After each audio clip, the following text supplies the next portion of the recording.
At first, it appeared to be just another political courtroom scandal, the kind that flashes across news screens for a few days before being buried by the next controversy. Judge Caldwell stood at the center of the storm, accused of deliberately blocking federal investigations, hiding financial records, and abusing judicial power to protect influential allies. Commentators labeled it proof that even the justice system had been infected by corruption. Social media exploded with calls for his immediate arrest. Outside the courthouse, angry crowds gathered, holding signs demanding that the law finally apply to the powerful.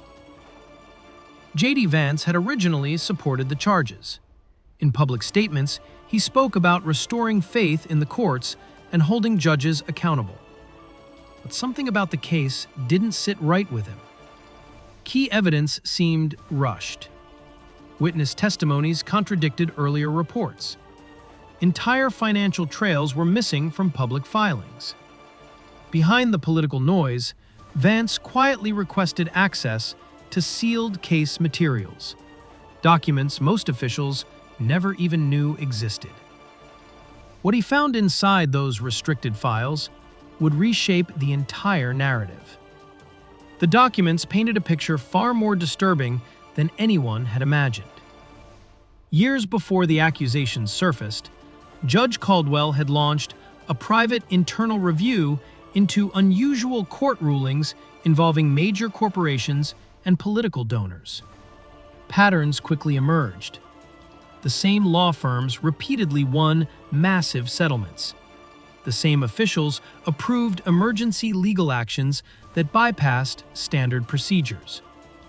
Money flowed through shell companies tied to families of powerful lawmakers. One file revealed a secret meeting between political strategists and senior legal advisors discussing how to neutralize judicial resistance. Judge Caldwell's name was listed at the top of their concern list. Another memo outlined a media strategy: leak selective information, frame the judge as corrupt, and trigger public outrage before any real investigation could take place. The operation had been running quietly for nearly a decade. Witnesses who later testified against Caldwell were shown to have received financial benefits and legal immunity shortly before speaking out. Surveillance footage from key locations had mysteriously disappeared. Forensic audits had been altered to hide transactions that could have exposed the corruption network. It wasn't just a cover-up, it was a fully engineered takedown. As J.D. Vance continued reviewing the evidence, the scale of institutional manipulation became impossible to ignore. Courts meant to uphold justice were being used as weapons to protect elite power structures. Legal outcomes were negotiated in back rooms long before judges ever stepped into courtrooms. Democracy itself had been quietly hijacked by those with enough money and influence to rewrite reality. One particularly chilling document described Caldwell as a liability to long-term stability. It suggested removing him through legal scandal rather than direct confrontation to avoid public suspicion. The plan worked perfectly, until the hidden files were opened. When Vance finally emerged from the secure review session, his expression said everything. Within hours, he called an emergency press conference that stunned the nation. Standing before flashing cameras, he announced the immediate reversal of all charges against Judge Caldwell, citing overwhelming evidence of coordinated corruption and judicial sabotage. Gasps filled the room. But Vance wasn't finished.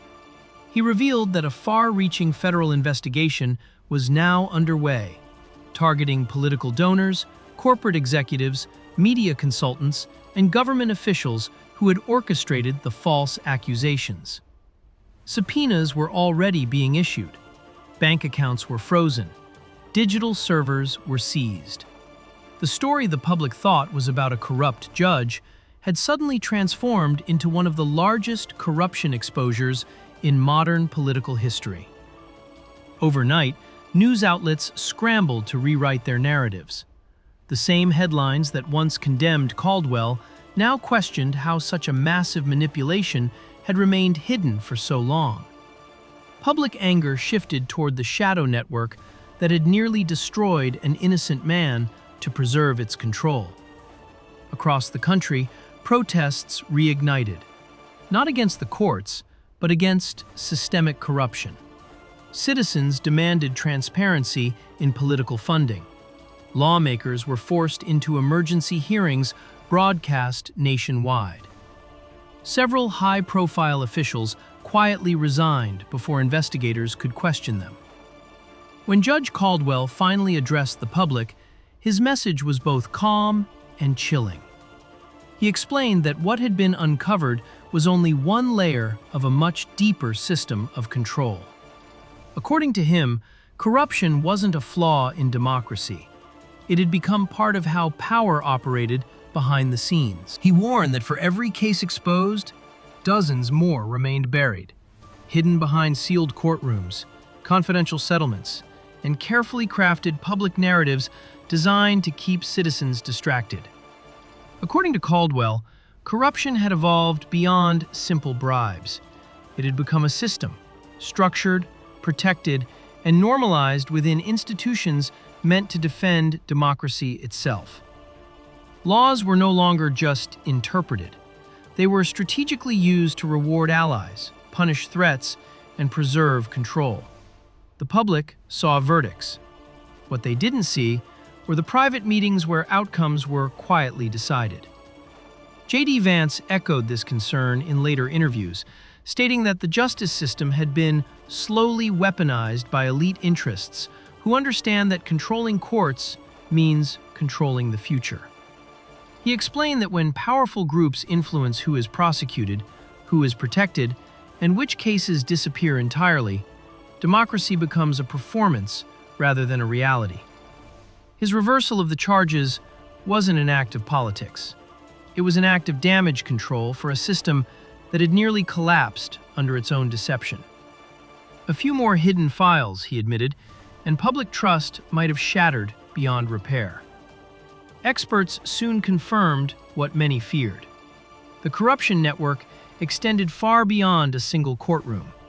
It reached deep into election funding, regulatory agencies, lobbying firms, and major media corporations. Political campaigns were being quietly financed in exchange for legal protection. Government watchdogs were pressured to ignore violations. Journalists who investigated sensitive stories were blocked by corporate owners with political connections. Stories were being suppressed before ever reaching the public.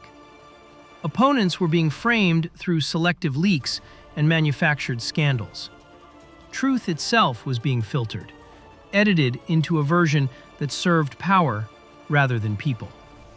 Democracy, once believed to be protected by law, had been quietly negotiated by influence. Votes still happened. Courts still operated. News still aired every night. But behind the scenes, the rules were written by those with money, connections, and control over information. Freedom hadn't been taken away in one dramatic moment. It had been traded, piece by piece, in exchange for stability, profit, and silence. But this time, the truth slipped through the cracks. The exposure of the Caldwell files became a turning point, a rare moment when a perfectly managed system failed to contain reality.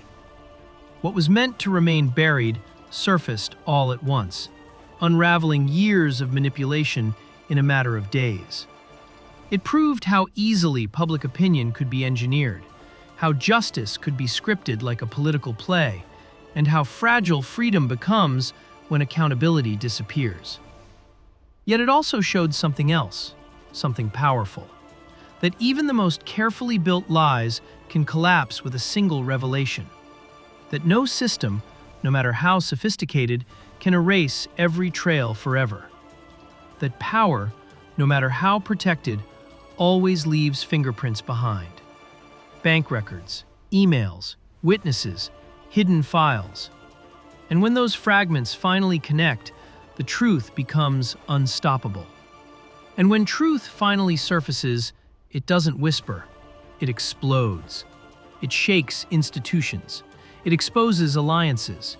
It forces silence into confession. The reversal of charges wasn't just a legal decision. It was a warning to every corrupt system operating in the shadows. Because when secret files open, empires fall. When lies are exposed, control weakens. When manipulation is revealed, fear replaces power. And when the people finally see the truth, democracy fights back. Not through violence, not through chaos, but through awareness, accountability, and refusal to be controlled. History has shown again and again that corrupt systems don't collapse when they are attacked. They collapse when they are exposed. The Caldwell files were more than evidence. They were a mirror, showing a nation what had been happening behind closed doors for years. And once that mirror was revealed, there was no going back.